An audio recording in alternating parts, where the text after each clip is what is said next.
Naghahanap ka rin ba ng idea para sa masarap at masayang salo-salo ngayong weekend? Tara gumawa po tayo ng buttered shrimp at squid na overload sa sarap.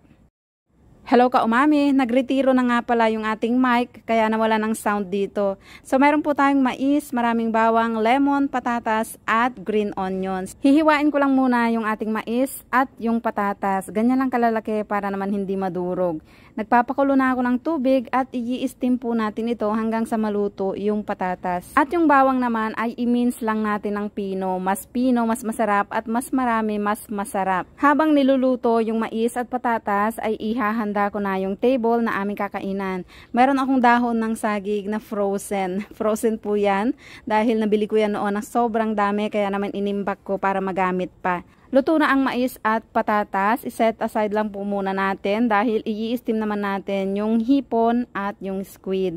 Kagabi ko pa ito nabili kaya naman nilinis ko na rin bago ilagay sa freezer. I-steam lang po natin ito sa malakas na apoy ng mga 2 minutes mahigit. Ayaw nating ma-overcook yung ating hipon dahil mawawala ang lasa at kukunat at saka liliit po ang seafood kapag na-overcook.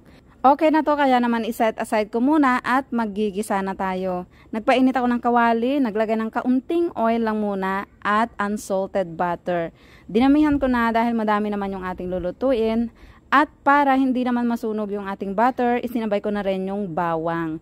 Papabanguhin lang natin ito, hindi na kailangan gawing brown o hintayin mag-brown. So ilalagay na natin ang Cajun powder.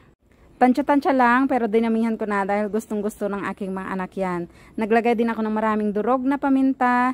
Tuloy lang ang halo dahil napakalakas po ng ating apoy. Maglalagay ako ng ketchup, tansya lang din, oyster sauce at kaunting patis.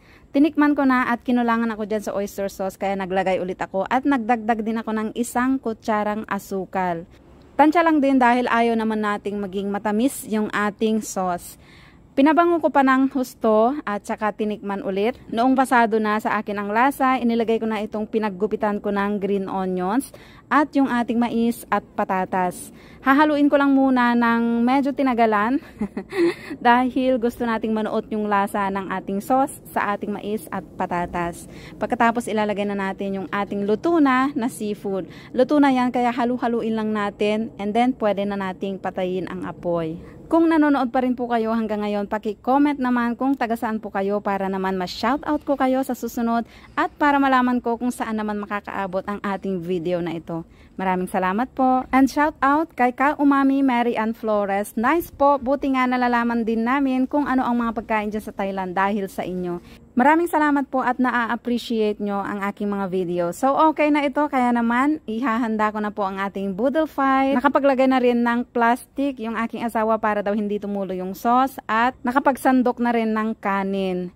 Itinabi ko na rin yung mga lemons dahil bahala na yung kakain kung gusto nilang dagdagan ng lemon. At nilagyan na rin natin ng spring onion. Nagpatulong na rin ako sa aking anak sa paglalagay ng ating panghimagas na pakwan at it's mukbang time! Sayang nawala yung ating sound, napakarami pa naman nating kwento dyan. Nakalimutan ko na kung ano-ano kaya hindi na natin mai-voice over ngayon. So ayun, gusto ko lang pong magpasalamat sa lahat ng sumusuporta sa aking mga videos, sa lahat ng nakaka-appreciate sa aking mga niluluto, mga minumukbang at mga tinitikman na kung ano-ano at mga weird fruits and vegetables na kinakain nila dito sa Thailand. Sana kahit papaano ay nakakapulot po kayo ng kaunting aral o ideas sa mga kinakain namin dito at sana kung meron man dyan sa atin ay masubukan nyo rin. So maraming salamat po. Sana ay masaya din at busog ang inyong weekend. Paki-share po ang video pag nagustuhan. At baka ikaw naman ang susunod na mabisita at ma-message na mapadalhan ng 1 kilo para pang ulam o pang merienda. Maraming salamat!